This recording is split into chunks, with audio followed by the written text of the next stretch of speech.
वंदे वारकरी परंपरा वारणाचलक्षेत्रं पूर्वशृङ्गेन तथा निवृत्तिज्ञानेन च योगं मध्ये मुहुर्मुहुः सदानयिकिया स्वर्ण पूयस्कलिकाञ्च विकर्ण ईश्वरुति चरण श्री गुरुंचे देवादिनाटवे शब्दसृष्टि आगमे सारस्वरागे विदेशी वकृत्वा गुणपरे अमृताते पारुके मने रसभूति गुणकरी हर्षासि भावाचे अवतरण अवतर विधि पूर्ण आकाशे संपूर्ण तत्वबोध श्री गुरुंचे पाय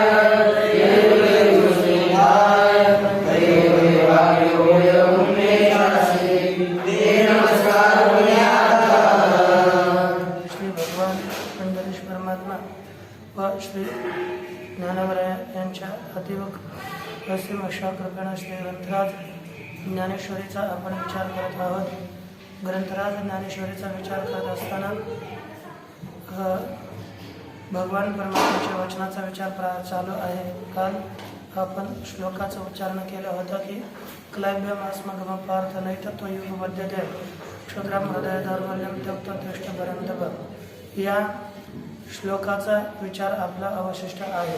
म्हणजे यापूर्वी जो विचार आहे तो सरळ सरळ शब्दार्थ आपण पाहिला. हे परंतप पार्थ अर्थात शत्रूंना ताप देणाऱ्या प्रधापुत्र अर्जुना, क्लैब्यम अर्थात नपुंसकता, मास्म नपुंसकतेस प्राप्त होऊ नकोस, एतद तोय अर्थात नपुंसकता अर्थात हे कारुण्य. मनुष्य हा आपण सरळ सरळ शब्द प्रयोग करतो, जरी तो चांगला बलवान असेल काही असेल परंतु काम करत नसेल तर काय नपुंसकासारखा बसलाय म्हणजे सामर्थ्यहीनता हे नपुंसकतेचं लक्षण आहे. कारण की त्याच्यामुळे मग इथे काय बोलतात क्लैब्यम असा शब्दाचा प्रयोग केला. हे तत्व न उपपद्यते हे तुझ्याविषयी योग्य नाही का. क्षुद्रम तुच्छम हृदय दौर्बल्यम त्यक्त्वा उत्तिष्ठ. तुच्छ अतिशय क्षुद्र हृदयाची जी दुर्बलता त्या तुच्छ हृदयाच्या दुर्बलतेस टाकून उठ अशा प्रकारच्या शब्दाचा प्रयोग भगवान परमात्म्याने केला. याच शब्दांचं व्याख्यान श्री ज्ञानवराय आपल्या या पुढील ओव्यामध्ये करतात. तरी पहा, क्लैब्यमास्मगम पार्थ या पदाचं व्याख्यान या ओळीमध्ये होणार आहे. बोलतात की मनोनी शोको न करे तो पुरता धीर धरे हे स्वच्छता अवेरे कंडवमरा. अन्वय मनोनी पंडुक मरा तू शोकू न करे पुरता धीर धरी हे स्वच्छता अवेरी. ज्ञानेश्वरी नहीं है, ज्ञानेश्वरी नहीं है उसमें नहीं, उसमें तो वो कुछ काम के नहीं आते, अपनी होनी चाहिए. उसमें लिख सकोगे आप, त्याच्यावर लिहिता येईल ना. मनोनी बंदूक मरा हे म्हणून अर्थात जर या युद्धातून तो परावृत्त झालास तर हे युद्धातून परावृत्त होणं योग्य नाही, कश्मल आहे, पाप आहे इत्यादी समजावून सांगितलं. म्हणून पंडू कुमारा, पंडू हो कुमारा आहे ते पंडू कुमारा म्हणजे पंडूचा मुलगा. हे पंडू कुमारा अर्जुना तू शोकू न करी, तू शोक करू नकोस. पुरता धीरू धरी तू परिपूर्ण धीर धर, धैर्य धारण कर. हे स्वच्छता अवेरी व ही जी स्वच्छता आहे अथवा अर्थात हा जो विषाद आहे, शोक आहे, यास तू टाकून दे. कारण की शोक जर केला तर त्याच्यापासून सुखाची प्राप्ती होत नाही, उलट दुःखाचीच प्राप्ती होते. बोललं जातं, जगद्गुरु तुकाराम महाराज बोलतात की शोके शोक वाढे, हिमतीचे धीर गाढे. अर्थात शोकाने शोक वाढतच चालतो. केवळ आपल्याच अंतःकरणात शोक वाढत नाही, तर जर आपण शोक खरा केलाच तर जे आपले पितर आहेत त्यांना सुद्धा त्या शोकामुळे खाली वापस यावं लागतं. इतका भयानक शोक होतं. वशिष्ठ ऋषी बोलतात की जर एखादी व्यक्ती मृत झाली तर इथं राहणारे जे बंधू बांधव हे अतिशय शोक जर करतील तर जो स्वर्गामध्ये पुण्याने गेलेला व्यक्ती आहे त्यास पुन्हा या लोकी वापस यावं लागतं. असे एक वाक्य आहे. शोचमानास्तु सस्नेहा बांधवा सुहृदस्तथा आतयंती गतम स्वर्गात अश्रुपातेन राघव. भगवान परमात्म्याला श्रीराम प्रभूला श्री वशिष्ठजी समजावून सांगत असताना बोलतात की हे रामा, शोचमाना हा सस्नेहा बांधवा सुहृदस्तथा, म्हणजे शोक करणारे स्नेहयुक्त बांधव व सुहृद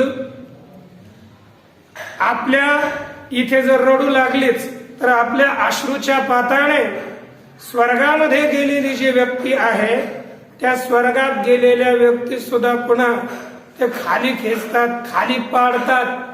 पुढे दिलंय की भूरिद्युम्नो गतः स्वर्गम पुण्येन पतितः पुनः. एक दृष्टांत दिला.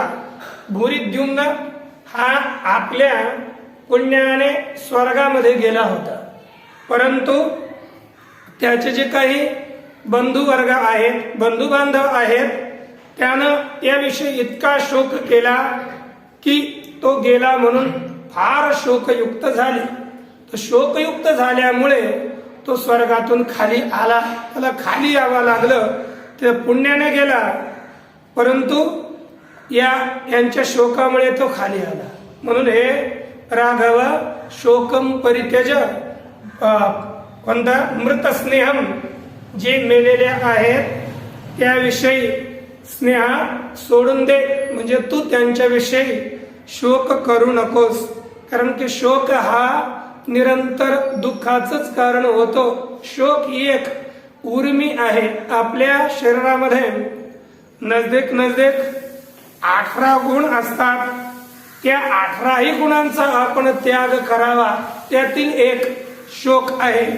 पहिल्या 6 वैरी आहेत, 6 उर्मी आहेत आणि 6 पुन्हा वासना ह्या वृत्त्या आहेत. श्री एकनाथ महाराजजी बोलतात, काम क्रोध लोभ दंभ मद मत्सर षडवैरी तत्पर हेची येते. म्हणजे या देहामध्ये 6 वैरी, एक काम, दुसरा क्रोध, तिसरा लोभ, चौथा दंभ, मद आणि मत्सर, हे 6 वैरी या देहामध्ये निरंतर तत्पर होऊन राहतात. 6 वैरी झाले. 6 उर्मी आहेत. कोण? त्या प्राणाच्या ह्या उर्मी आहेत. क्षुधा एक, क्षुधा, तृष्णा, मोद, शोक, जरा, मरण, षड उर्मी पूर्ण देही हेची.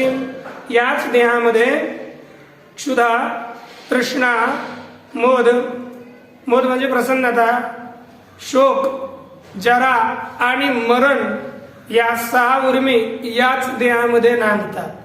पुन्हा 6 या वृत्त्या आहेत. या हे अंतःकरणाचे धर्म आहेत. कोणकोणते? आशा, मनीषा, कल्पना, इच्छा, तृष्णा, वासना, हे 18 गुण जाणं देहा माझी. म्हणजे हे जे काही 18 गुण आहेत, एक आशा असेल, मनीषा मनावर नियंत्रण करणारी वृत्ती, कल्पना असेल, इच्छा असेल, तृष्णा असेल आणि वासना, हे मिळून 18 गुण. हे जर 18 गुण आपल्या अंतःकरणात असतील तर तो मनुष्य अशुद्ध राहतो, अपवित्र असतो. आणि हे जर 18 गुण ज्याच्या अंतकरणात नसतील तोच खरा या संसारामध्ये शुद्ध असतो. जर तुम्ही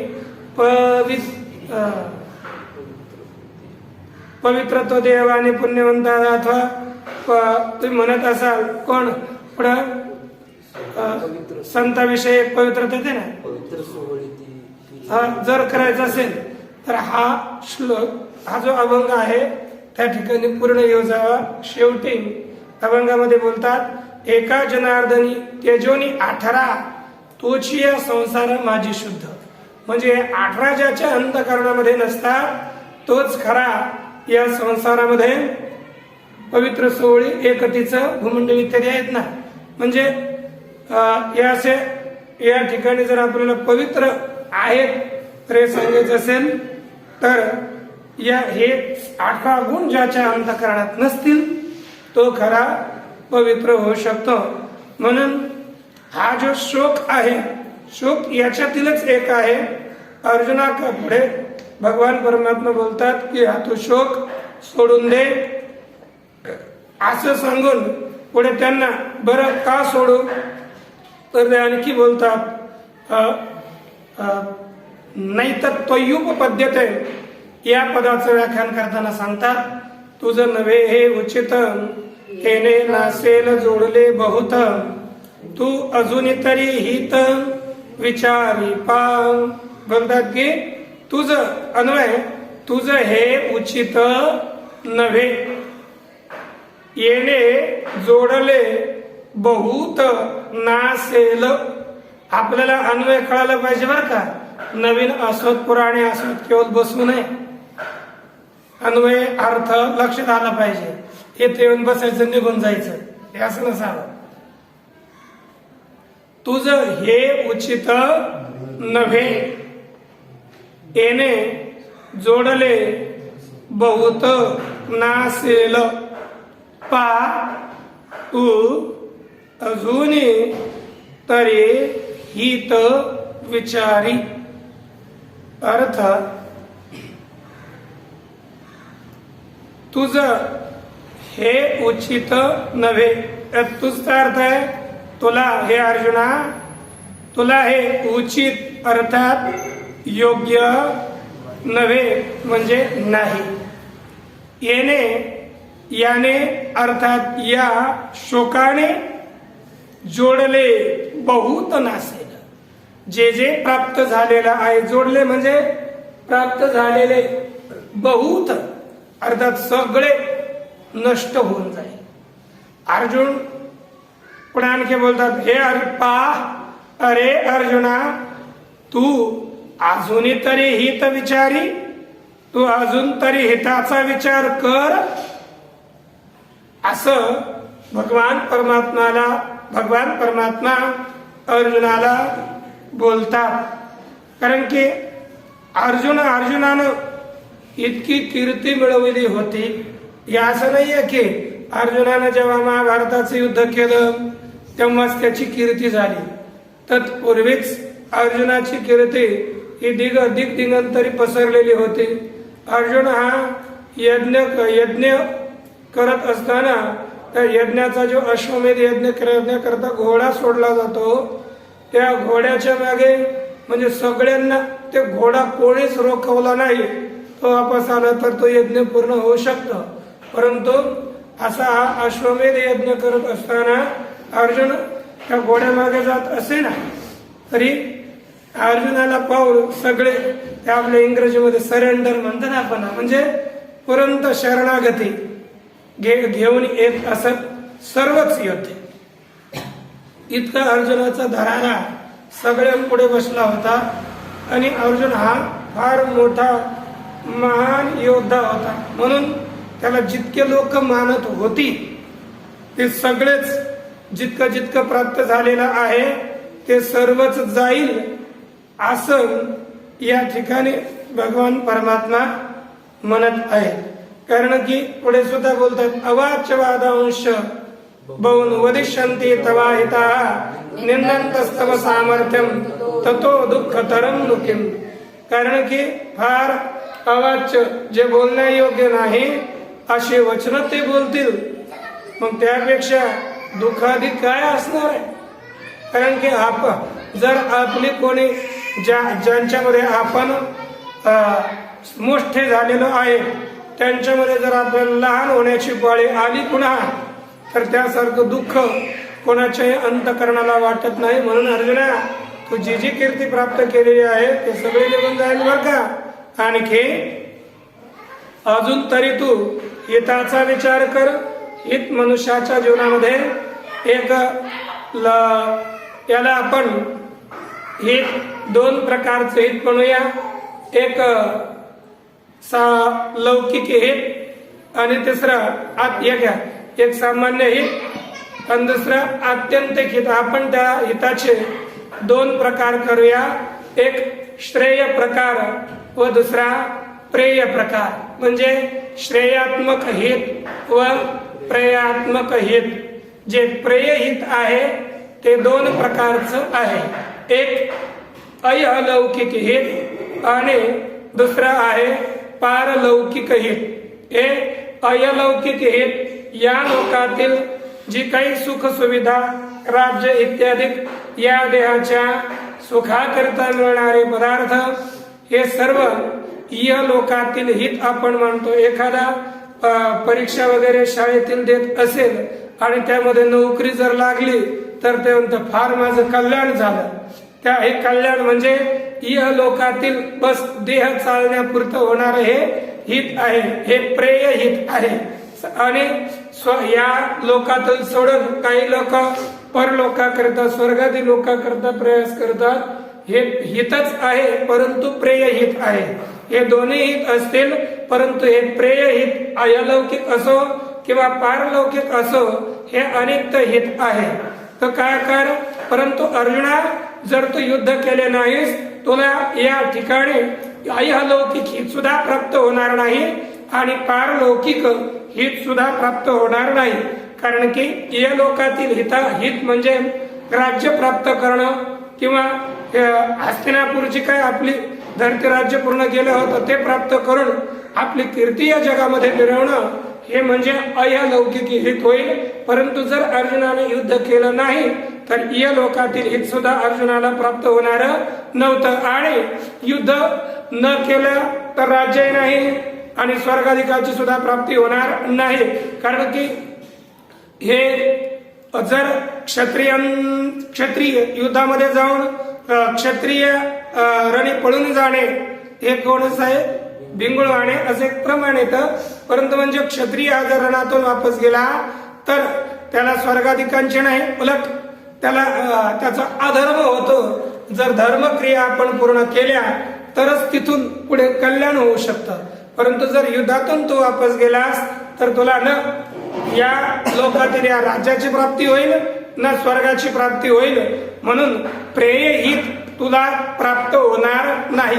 प्रेयच जर प्राप्त होत नसेल, आपण आपला धर्म केला आणि धर्म करून त्या धर्मानं आपलं अंतःकरण शुद्ध झालं तर या शुद्ध अंतःकरणामध्ये ज्ञान स्थिर होऊन मनुष्य मुक्त होऊ शकतो.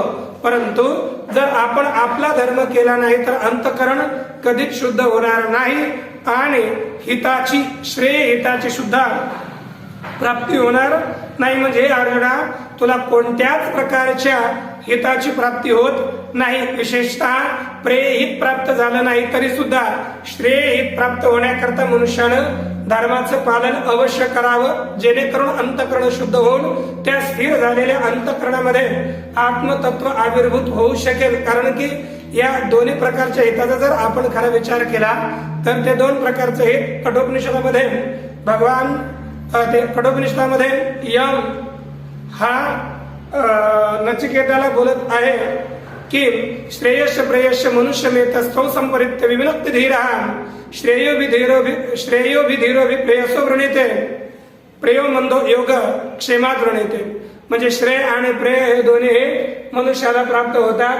त्यापैकी जो बुद्धिमान मनुष्य असेल तो श्रेयाचं ग्रहण करतो, प्रेयापेक्षा श्रेय तो मनुष्य स्वीकारतो. म्हणून हे अर्जुना, तू या कल्याणाचं आणखी तरी विचार कर. आणखी वेळ गेलेली नाही. कारण की ह्याचा हा जो विचार आहे सध्या विचार तो कुठे आहे? तो आपल्यामध्ये ना, दुसऱ्यामध्ये नाहीये. आपण दोघे या ठिकाणी वार्ता करत आहोत. या कौरवांना आतापर्यंत माहीत झालेले नाही, म्हणून तो आता तरी जर दुसऱ्यांना माहीत होण्यापूर्वीच तो आता तरी विचार हिताचा कर. आणि पुढे बोलतात येणे संग्रामाचे अवसरे हेथ कृपाळूपण उपकरे हे आताची काय सोय रे झाले तुझ. भगवान परमात्मा अर्जुनाला समजून सांगत असताना हे बोलतात की येणे अन्वय येणे संग्रामाचे अवसरे तेथ कृपाळूपण नुपकरे हे आताची तुझ स्वय रे झाले काय. अर्थ येणे संग्रामाचे अवसरे. येणे म्हणजे या, संग्रामाचे म्हणजे युद्धाच्या, अवसरे म्हणजे वेळी, या युद्धाच्या वेळी, येथ या ठिकाणी, कृपाळूपण अनुपकरे या युद्धाच्या वेळी या युद्ध क्षेत्रामध्ये कृपाळूपणा न उपकरे उपकार करणार नाही, कामाचा नाही. काय कामाचा नाही हे सांग बर. हे कौरव आताची तुझं स्वैरे झाले काय? हे कौरव तुला आताच स्वैरे झाले काय? आताच नात्रक झाले, अगोदर नव्हते काय? बोलतात की काही प्रसंगी पहा या ठिकाणी भगवान परमात्मा त्याला म्हणतात हेथ कृपाळूपण नुपकरे. या ठिकाणी कृपाळूपणा योग्य नाही. बरं ठीक आहे, तू कृपाळूपणा करशील, परंतु पुढच्या व्यक्तीला तुझा कृपाळूपणा माहीत झाला पाहिजे ना. कारण की या असं नाही म्हणणार की अर्जुन हा आमच्यावर फार प्रेम करत आहे म्हणून अर्जुन या युद्धापासून उपरत झालेला आहे असं ते म्हणणार नाही. उलट काय करतील, तू जर एवढं होईल, तुझा जो मोठेपणा होता तो मोठेपणा जाईल, हे आगाधपणा जाईल, मग हे नाव अंगा येईल. जरी मागवता निघसेल न झुंजतची, जर तू युद्ध न करता इथून निघून जाशील तर तुला जो मोठेपणा आलता तो निघून जाईल आणि लहानपणा येईल. म्हणून गेला गेला अर्जुना नाही हा, आणि हे पळता पळून देते ते म्हणणारच, ते पळूच लागले तर पळून थोडेच देणार आहे.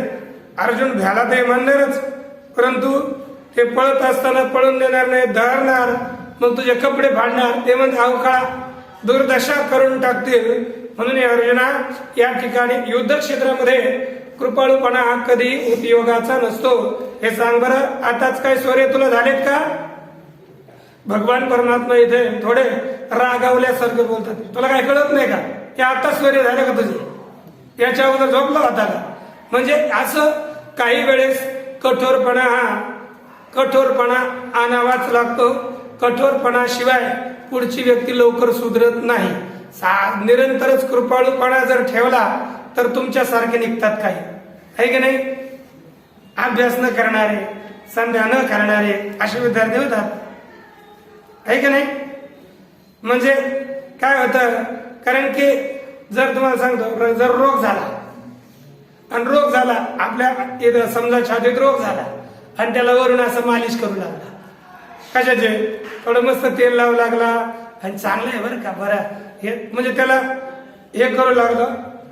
ते आपण म्हणतो ना आमचळ आवचळणे, काय त्याला काय म्हणतात, आमचळू म्हणजे त्याला ओवाळू लागला, म्हणजे त्याचं आपण त्याचं पोषण करू लागला तर काय होईल, तो आतमध्ये चरेल.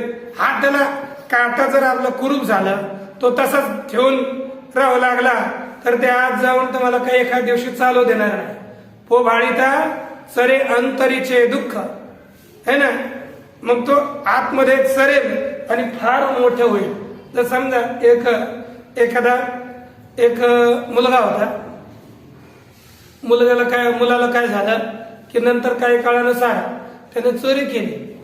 चोरी केल्यानंतर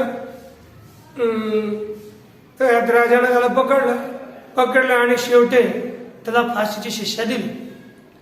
परंतु आता फाशीची शिक्षा दिल्यानंतर कोणते आपल्या इकडे नियम आहे की त्याची अंतिम इच्छा विचारली जाते. त्याची अंतिम इच्छा विचारल्यानंतर तर म्हटलं की मला माझ्या आईला भेटायचंय.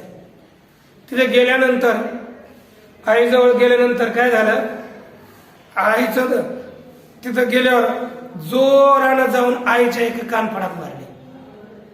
आणि तेव्हा सगळ्या लोकांनी विचारलं की तू हे असं का केलं.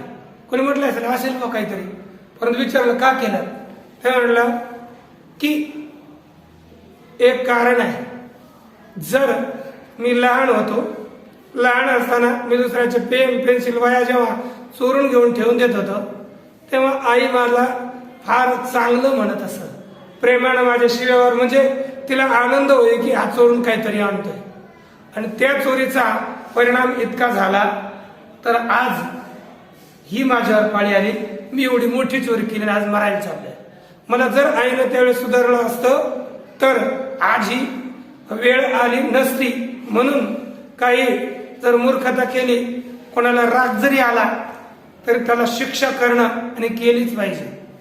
कारण की चाणक्य म्हणतात, ते आता सहज तुम्हाला श्लोक सांगतच राहतो, तरी चाणक्याचं वचन काय आहे, जर आपण एखादे शिष्य कोणी असेल आणि त्यास निरंतर आपण लालने बहुदोषाः ताडने बहुगुणाः तस्मात् शिष्यं ताडयेत नतु लालयेत, अशा प्रकारचं एक वाक्य दिलं. म्हणून ताडन केलं तरी चालेल, परंतु जास्त लालन करू नये. लालनात दोष येण्याची अधिक शक्यता असते. लालनात बहु दोषास ताडनात बहु गुणाः तस्मात् पुत्रंच शिष्यांच ताडयेत नतु लालयेत. पुत्र आणि शिष्य यांना मारावं, प्रेम करू नये. कारण की काय होतं, जर मूर्ती बनवायची असेल, चांगली जर मूर्ती बनवायची असेल तर तिला घाव तितकीच द्यावे लागतात. आणि जर भटूर चांगलं दिसण्याकरता ज्या मूर्तीला चांगले छणे आणून सुंदर आकार दिला ती शोभते, आणि ज्या मूर्तीला थोडं फारच मारलंय परंतु त्या दगडानं सुद्धा ते सहन करावं. आणि जर तो दगड फुटून गेला कारण मला नकोय तर तो त्याचे तुकडे झाल्याशिवाय राहणार नाही. पुढच्याने सुद्धा भटुरं बनू नये. याने भटुरे झालं म्हणजे आपली योग्यता दाखणं, मला नाही करायचं, मी जातो घरी. भटुरे माणसाची स्थिती. मग भटुरा झाला तर त्याच्यात देवत्व येणार नाही, तो श्रेष्ठ बनणार नाहीये. आणि या ठिकाणी भगवान परमात्मा हा अर्जुनाला समजून सांगतोय. कारण की याकरता साचच जाण, एकनाथ महाराजही बोलतात, ही ममता मनुष्यानं शोक स्वजनाविषयी मोह हा सोडून द्यावा. जर ममता धारण केले तर ती मृत्यूला कारण होते. नाथ महाराज बोलतात सांगतात, या लागी साचच जाण ममतेपाशी असे मरण, जो निर्मम संपूर्ण त्याशी मरण स्पर्शेना. याकरता ज्याच्यामध्ये ममता आहे ती ममता निश्चितच मरणाचं कारण आहे. म्हणजे ममतेपाशी निश्चितच मरण आहे. जो निर्मम असेल त्याला मरण थोडा सुद्धा स्पर्श करत नाही. म्हणून या ममतेचा तो त्याग कर, याविषयी शोकाचा तो त्याग कर. कारण की साधू जरी असला परंतु त्यानं संग केला तरी तोच त्याच्या साधनेकरता भंग होऊ शकतो. कृपेने केला जो संगू तोची योगिया योग भंगू. जर कृपेनं आपण संग केला, प्रेम कृपेनं त्याच्याशी संबंध ठेवला, परंतु खरा योगी असेल तर त्याला तोच खरा योगाचा भंग होतो. याकरता जो निसंग असेल तोच अभंग साधक असतो. म्हणजे कधीच भंगत नाही. आपणास माहित आहे, जो राजा भरत राजा, तर भरत राजानं हिरणीच्या गर्भाशी हरणाविषयी प्रेम केलं तर त्यांना पुढे 2-3 जन्म पुन्हा घ्यावे लागले. यापेक्षा मोठं उदाहरण काय असावं. म्हणून आसक्ती कोणाविषयी कधी करता कामा नये. परंतु हे आपण ऐकतो, आपली स्थिती कशी आहे, त्या 3 बावल्यापैकी आशी इकडं आल्या का नाही ऐकायचं आणि इकडल्या कानानं सगळं सोडून द्यायचं, ते आपल्या आचरणात न आणायचं, हे आपले आहेत. तुम्ही खरं किती पाठ ऐकल्यानंतर त्या पाठातलं कितका अंश आपल्या अंतःकरणात उतरवला याचा सुद्धा विचार करावा. आपली रोजनिशी बनवावी आणि आज आपण, आणि त्याच्यावरून आपल्याला कळतं की आपण किती सुधारलो. आज आपल्या अंतःकरणात किती परिणाम झाला, आपण किती शास्त्रानुसार वागलो, हे आपण आपल्या रोजनिशीत प्रत्येक लिहिलं पाहिजे. मग 1 वर्षात आपल्यात किती फरक पडतो हे आपण पाहिलं पाहिजे. नाही तर काय, आले गेले काहीच नाहीये, मग जन्माला आले आणि मेले अशी स्थिती नसावी. प्रत्येकानं आपण किती योग्य बनलोय परमार्थामध्ये ते हे करावं ना, आपला हिशोब आपण पाहावा ना. आपला जर आपण जसं सगळे आश्रमाचा हिशोब असेल तो आपण लिहून ठेवतो, आहे की नाही, किती कुठे खर्च झाला, किती काय झाला, हा जसा हिशोब चोख लागतो तसंच आपल्या जीवनाचा हिशोब सुद्धा आपण दिवसभर किती साधना केली, किती चांगलं केलं आणि आपल्याकडून तोटा किती झाला, म्हणजे आपण साधना न करता किती समय घालवला हे सुद्धा आपण पूर्ण लिखाण ठेवलं पाहिजे. मग आपण हळूहळू पुढे कसे जाऊ हे पाहावं. भगवान परमात्म्याला हिशोब द्यावाच लागेल. मग आपण आपला हिशोब प्रति दिवसाचा ठेवावा. म्हणजे रोजनिशी लिहिणारे ते मूर्ख नव्हते, ते काही योग्य कामाकरताच आपण किती सुधारलो हे लिहिण्याकरता करत होते. करावा आपण आणि भगवान परमात्म्याची रात्री प्रार्थना करून पुढे आपण शयन करून पुढच्या दिवसाची तयारी करावी. नाहीतर सुधारणार नाही ते एवढ्या वर्षाच. पुढे बोलता भगवान परमात्मा, तू आधीची काय नेनसी, हे की हे गोत्र जण ओळखसे, वायाची काय करीसी अतिशो आता. अन्वय, तू आधीची नेनसी काय, की हे गोत्र ओळखसे, आता वायाची अतिशो काय करीसी. म्हणतात की तू आधीची नेनसी काय, तू अगोदरच जाणत नव्हता काय. हे आमचे मित्रमंडळी आहेत, म्हणजे सगळे संबंधी आहेत, तुला अगोदर कळत नव्हतं काय, युद्धाला यायच्या अगोदर. म्हणजे म्हणतात ना, अरे तुला जर परमार्थ करायचा नव्हता तर आळंदीला यायच्या अगोदर कळत नव्हतं. कशाला म्हणतो का टुरुक मी जाऊन आळंदीला शिकणार 8 दिवस झाले की घरी निघतो. तसंच अर्जुनाची स्थिती होते ना. म्हणजे इथं येताना इथे कठीणता आहे, परमार्थामध्ये कठीणता थोडी असते, हे कळायला पाहिजे. युद्धाला तो आलेला आहे, हे आपल्या पुढे युद्ध करणारे 17 सगळे पितामह भीष्म इत्यादीच आहेत, हे तुला युद्धाला यायच्या अगोदर कळत नव्हतं. अगोदर तर प्रतिज्ञापूर्वक निघाला होतास आणि इथं आल्यानंतर म्हणतो आता मी यांच्याशी युद्ध करणार नाही, हे कळत नव्हतं. बर की हे गोत्रज ओळखसी, तुला हे माझे गोत्रज आहेत, माझे गोत्र आहे, हे यांना ओळखत नव्हता तू. म्हणजे ही पितामह भीष्म माझे कोण आहे,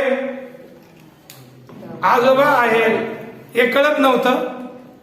हे माझे आचार्य मला शिकवणारे आहेत, हे तुला ओळखू येत नव्हतं का कधी.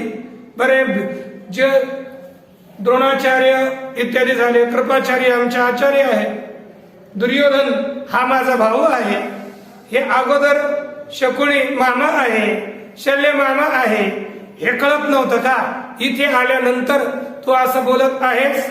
आता मग इथं आल्यानंतर आता वायाची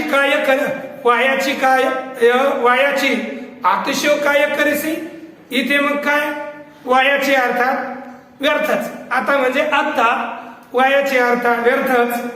अतिशय काय करीसी, हे काय पाल्ला लावलाय की आता मी युद्ध करणार नाही, ते बयासारखं की काम करायला लागणार, मी नाही करणार आता.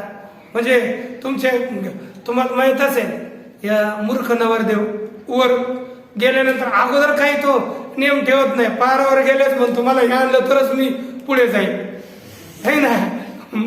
अगोदर कळावं ना, अगोदरच काय तुला काय विचार करायचा होता ते करावा, तिथं गेल्यावर करू नये. मग लोक थोडा बोलतात त्याला.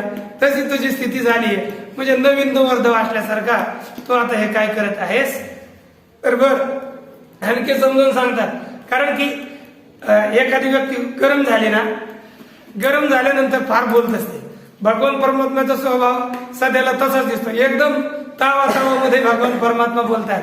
बरं सांग बरं, आजीचे हे झुंज काय जन्मान बल तुझं, हे परस्परे तुम्हा व्याज सदाची आती पुढची ओवी अन्वय। ते बोलतात की आजीचे हे झुंज तुझं जन्मान बल काय, हे तुम्हा परस्परे व्याज सदाची आती। हे अर्जुना अर्थ, आजचे हे झुंज, आजचे हे युद्ध तुझं जन्मानवल काय, तुला तुझ्या आयुष्य, जन्म म्हणजे जन्मातलं आयुष्यातलं हे नवीन आहे काय, हे नवीन आश्चर्य आहे? नाही नाही रे, हे पहा, हे भगवान परमात्माच बोलतात, हे तुम्हाला जन्मात काय नवीन आहे का? असं नाहीये, नवीन नाही तुम्हाला हे तुम्हा परस्परे व्याज सदाची आती। हे युद्ध तर तुमच्या एकमेकामध्ये, कौरव आणि पांडवामध्ये हे युद्धाचं निमित्त नेहमीच आहे, नित्यच तुमचं हे युद्ध चाल। अरे तुम्हाला माहित नाही का, हे कौरवानं भीमाला विष देऊन नदीत टाकलं होतं, माहित नाही तुम्हाला? जाण्याकरता त्याने प्रयत्न केला, माहित नव्हतं का? बरं जाऊ दे, उत्तराच्या राज्यामध्ये तो राहत असताना एकट्यानं त्या सगळ्या कौरवांशी युद्ध करून त्यांना पराभूत केलं, हे तुमचं निरंतरचं युद्ध नाही का? अरे हे भांडणं होणं तर तुमचं नियमितच आहे, आणि आजच हे तुला काय वाटायला लागलंय? अशा प्रकारे भगवान परमात्मा बोलतात, तरी आज का, तरी आता काय झाले, काही स्नेह उपनले, हे नेणीचे परी कुडे केले। अर्जुना तू अन्वय, तरी आता काय झाले, स्नेह काही उपनले, हे नेणीचे परी अर्जुना तू कुडे केले। भगवान परमात्मा थोडं बोलून ताव थोडा कमी आला, ते बोलतात की तरी आता काय झाले, तर आता काय झालं, हे तुमचं नेहमीच युद्ध आहे ना, हे नेहमीच युद्ध असताना तर आता यावेळी या युद्धाच्या प्रसंगी काय झालं तुला? स्नेह काय उपनले, हा आता काय प्रेम उत्पन्न झालं? आजपर्यंत प्रेम नव्हतं, आता थोडा पुळका उत्पन्न झाला, म्हणजे तुला आता हा मोह स्नेह कोठून उत्पन्न झाला, काय कसा उत्पन्न झाला हे मला काय कळत नाही। येण्याचे परी, परंतु अर्जुना कुडे केले बर का, तू वाईट केलं, हे बरं नाही केलं, तू चांगलं करायला पाहिजे होतं। अरे मनुष्य हे स्नेह सांडून खरा सुखी होतात, आसक्ती सोडून मनुष्य सुखी होतो, ज्याच्या अंतःकरणात आसक्ती असेल तो सुखी होत नाही। अरे तैसा वियोग जेणे दुखे, विपत्ती शोक पोखे, वियोग जेणे दुखे अथवा वियोग व विपत्तीनं शोक वाढतो, परंतु तोच जर ज्या स्नेहामुळे काय होतं, वियोग झाला की दुःख होतं, विपत्ती आली की शोक वाढतो, तो स्नेह ज्याच्यामुळे असं होतं तो स्नेह सांडून तागून मनुष्य खरा सुखी होत असतो। म्हणून स्नेह ठेवू नये, कृपा असावी, ममत्व नसावं, स्नेह आसक्ती नसावी।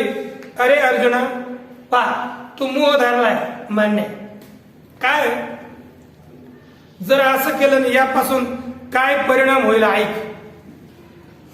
मोह धरलिया ऐसे होईल, जे असती प्रतिष्ठा जाईल, आणि परलोकही अंतरेल ऐकेसी। हे अर्जुना, जर तू मोह ठेवला ना कसं होईल ऐक। मोह धरलिया ऐसे होईल, जे असती प्रतिष्ठा जाईल, आणि ऐकेसी परलोकही अंतरेल। मोह धरलिया शब्द, मोह धरला असता असे होईल, कसे होईल, जे की असती प्रतिष्ठा जाईल, असलेली तुझी प्रतिष्ठा कीर्ती ती धुळीस मिळेल, निघून जाईल, तुझी प्रतिष्ठा लोकात राहणार नाही। म्हणे काय भ्याकाडे है ना, अर्जुना मा बिहाला बोलेल की काय, अर्जुना मला भिवून पळू लागला रे, पळू हुर्रे मराठी आहे ना, असे बोलत राहतील, अशी स्थिती होईल। म्हणजे तुझी असलेली प्रतिष्ठा जेवढी कमवली तेवढी गमावून बसतील म्हणून. आणि काय होईल, आता जर प्रतिष्ठा केली तर ही लोक तर तुला जाणारच जाणार. आणि मग आणि अहिकेसी ही लोकासहित परलोक सुद्धा दुरावेल, अंतरेल, तो परलोक दूर होईल, तुला परलोक प्राप्त होऊ शकणार नाही. म्हणून एक कर, हे काय हृदयाची दुर्बलता आहे ना ती सोडून दे.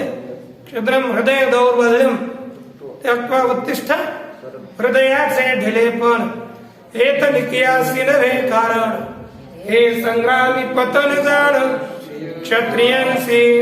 हे अर्जुना ऐक, हृदयाचे ढिलेपण हेत निकियासी कारण नव्हे, हे क्षत्रियांसी संग्रामी पतन जाण. अर्जुना, हा हृदयाचा ढिलेपणा म्हणजे काय, निबळतपणा है ना. ते कोणी कोणी कपडे घालतं ना निबळतपणा सारखं, हे पॅन्टच आवडत नाही त्याला, अशी स्थिती होऊन जाते. म्हणजे हे अर्जुनाला बोलतात की अर्जुना, हे हृदयाचा निबळतपणा सोडून दे, है ना.